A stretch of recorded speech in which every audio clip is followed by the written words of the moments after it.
So what's up mga tropang bangaw, mga kabangaw? Ang agenda natin ngayong araw ay magpapa-FI cleaning tayo, no?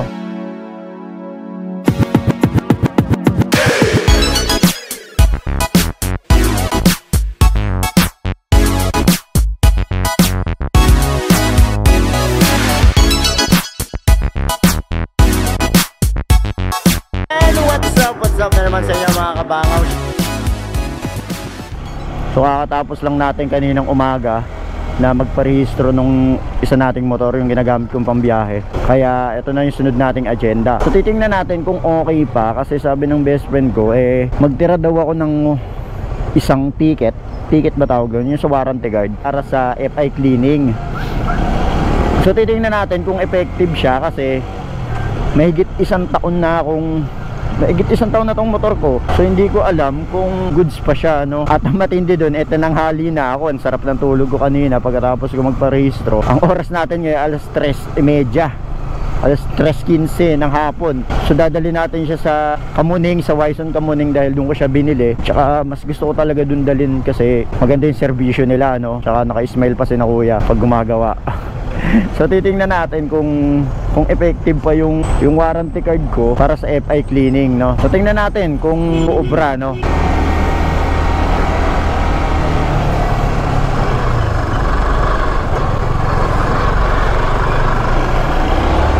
Berero ngayon, ah. So malapit na tayo. Yung ko mga dito lang yun sa kanan, eh. Ang iniisip ko baka hindi na sila tumatanggap kasi 3:30 na. Tulog pa more. So sana tanggapin pa rin tayo. Ito, Yamaha Wison. Ayun, yung nag-aayos sa akin. Kuya, balita. Ngayon na lang ako napadalaw. Pakialam ko. Tanong ko lang, meron pa kasi ako natitirang isang coupon. Pwede ko bang pa FI cleaning yung akin? Kaso alanganin. Anong alanganin ng oras?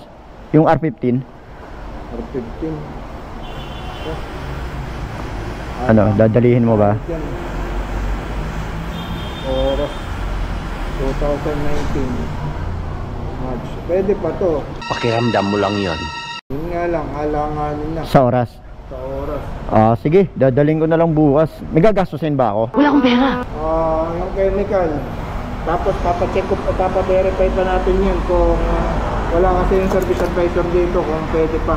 Kasi lagpas-lagpas na ata. Hindi kasi ako makapag-decide din Oh. Hindi ko pwede sa coupon, babalik ka ng report. Magkano abutin? R15 ay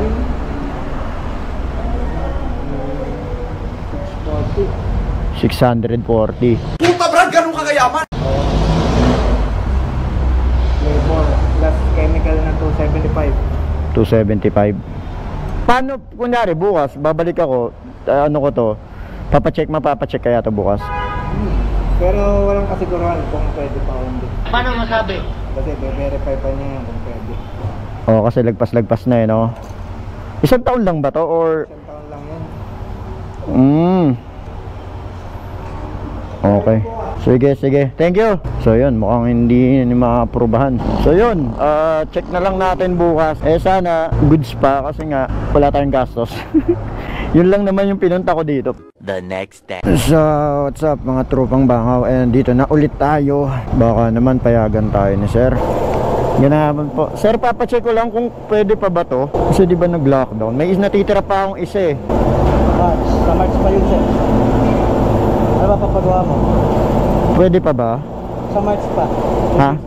Yung? 2 years niya sa March. 2 years yung ano niya. Hindi 1 year. Wala. Yung 1 year po, expired na yun. Expired na yung 1 year. Opo. Wala na yun. Ay, so hindi na pwede to? Hindi na pwede. Yung 2 years na ano yan. Kaso sa March pa. May 2 years na warranty. Parang ano yan. Ilan ba tinakbo niyan? Hindi ko naman nagagamit to Ilan, sir? 7,000? Malapit na. Kasi dapat maka 12,000 ka niyan sa March. Kasi pag ito, ina-FI cleaning to. Kaso ang problema rito, sa ganito maliliit na shop, wala kaming aparato rito. May re-refer kita dito sa may wheel tip. Magka-schedule ka. Itong 1 year mo, wala na yan. Dapat last year yan, nung March, kaya expired na yan. Magagamit mo ito na lang. Kaso sa March pa to. May isa pa pala. 2 years. Ngayong darating na Itong March. Itong March. March ano ba? So March pa ako makakapag-FI Kaya cleaning. dapat mga takbo mga 12,000. Mapatakbo ko siya ng 12,000. 10,000 ka pa lang. Virgin na virgin pa. Pwede yung change oil lang. Change oil. Kaso lang wala na akong coupon. Ikaw, kung gusto mo, gamitin natin yun. Ay, wag na. Kasi pang FI mo. Pang FI na lang yung huli. Fuel injector yan dapat nililinis. At tanong ko lang, sa lahat ba ng Yamaha na motor yan, yung Alin sir? warranty na 1 year tas 2 years? Opo. Ayun. Yung mga naka-ano lang, mga naka-FI. Pero yung naka-carburetor hanggang 7 months lang. Ay, okay. Sige, sige. Ayun, at least nalaman ko. Oh. Pero kung ako sa'yo, di ba ano ngayon? January. Oo. Pa-schedule ka na lang muna sa Wiltec. Dito sa may Repson. Saan banda yun? Actually, di pa ka nakapunta eh. Ah. Dito ka banda. Alam mo yung GMA 7? Oo. Tumbukin mo yun. Ay, oo, nakita. Nakita ko. May maliit na circle, dun banda yun.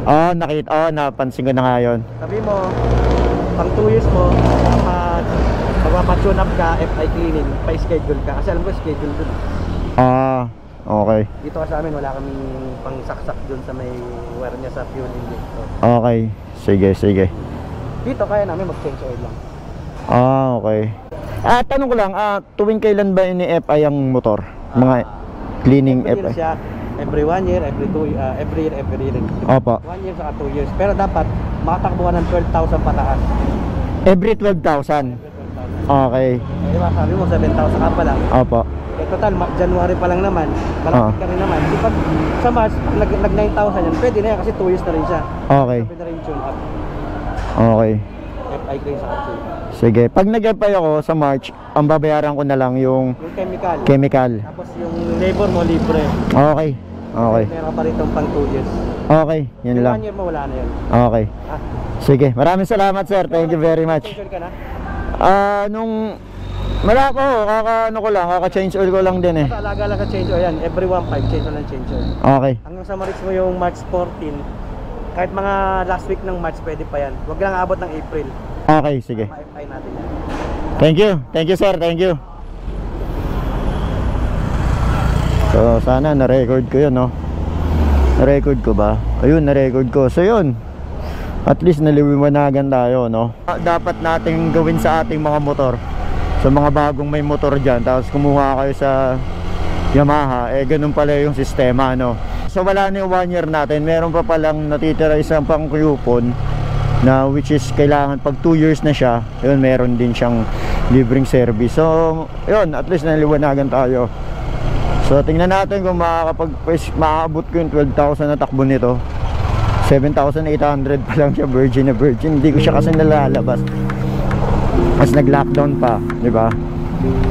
Nawalan pa kami ng trabaho. So, hindi ko talaga nagagamit. So, yun lang. At least naliwanagan tayo sa mga may bagong motor dyan. Sana may natutunan kayo dito sa video ko to, no? Kung umabot kayo dito, huwag kalimutang mag-like, comment, and subscribe. Baka naman. Happy New Year! Ito ang unang-una kong video ngayong taon.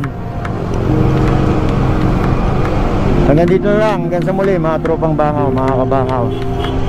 Bounce, mga kabangaw. Adios.